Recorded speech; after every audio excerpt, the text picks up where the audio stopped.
जब लोहा आपके गिर्द दीवार बन जाए और ऑक्सीजन मिनटों की मेहमान हो, तो आपका सबसे बड़ा दुश्मन बाहर का अंधेरा नहीं, बल्कि आपके अंदर का खौफ होता है। क्या आप मौत के साये में पुरसुकून रह सकते हैं? जराइम की गहराई और जासूसी की दुनिया के पोशीदा सच जानने के लिए नॉलेज इन स्टोरी को सब्सक्राइब करें, वीडियो को लाइक और शेयर करें और घंटी के निशान पर क्लिक करें ताकि हर नई फाइल आपके सामने बर वक्त खुल सके।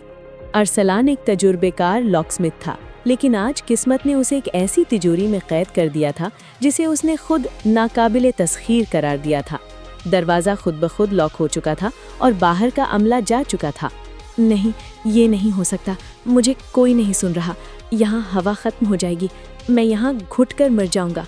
सिर्फ 10 मिनट बाकी थे। अरसलान पैनिक कर रहा था। वो कभी दीवारों को टक्करें मारता, कभी चीखता। जितना वो ज़्यादा जिस्मानी जोर लगा रहा था, उसका जिस्म उतनी ही ज़्यादा ऑक्सीजन खर्च कर रहा था। उसका माथा पसीने से शराबोर था और उसे महसूस हो रहा था जैसे दीवारें उसे कुचलने के लिए करीब आ रही हैं। अरसलान निढाल होकर फर्श पर गिर जाता है। अचानक उसे एक पुरानी याद आती है। अरसलान, तड़पना बंद करो। जितना ज़्यादा तड़पोगे, पानी उतना ही तुम्हें नीचे खींचेगा। साकित हो जाओ और तैरने का रास्ता सोचो। अरसलान ने एक लंबा और आखिरी पैनिक भरा सांस लिया और फिर वो बिल्कुल साकित हो गया।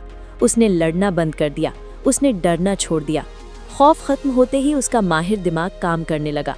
उसने अपनी जेब से एक छोटा सा स्क्रू ड्राइवर निकाला और मध्यम सी रोशनी में उसने तिजोरी के इलेक्ट्रॉनिक पैनल का कवर खोला।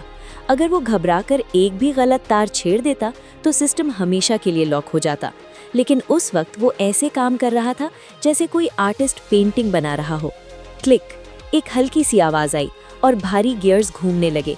तिजोरी का भारी दरवाज़ा आहिस्ता से खुला और बाहर की सुनहरी रोशनी अंदर आई। अरसलान बाहर निकला, लेकिन वो इंसान नहीं था जो अंदर गया था। उसने सिर्फ एक ताला नहीं खोला था, बल्कि उसने अपने आसाब पर फतेह हासिल कर ली थी। वो हाँप रहा था, लेकिन उसके चेहरे पर एक ऐसी मुस्कुराहट थी जो सिर्फ उस शख्स के पास होती है जिसने मौत की आंखों में आंखें डालकर उसे शिकस्त दी हो। जिंदगी अक्सर हमें मसाइल की तिजोरी में बंद कर देती है। कर्ज, बीमारी या नाकामी का खौफ हमें घेर लेता है। हम जितना ज़्यादा पैनिक करते हैं, हमारी हिम्मत की ऑक्सीजन उतनी ही जल्दी ख़त्म होती है। याद रखें, आपका सुकून ही आपकी सबसे बड़ी ताकत है। जिस लम्हे आप घबराना छोड़ देंगे, ताले खुद ब खुद खुलने लगेंगे। क्या आपने कभी किसी मुश्किल वक्त में खुद को पुरसुकून रखकर कोई मसला हल किया है? अपनी कहानी कमेंट्स में शेयर करें। इस सबक आमोज़ थ्रिलर को अपने उन दोस्तों को भेजें जो जल्दी परेशान हो जाते हैं। ऐसी ही मज़ीद कहानियों के लिए नॉलेज इन स्टोरी को सब्सक्राइब करें।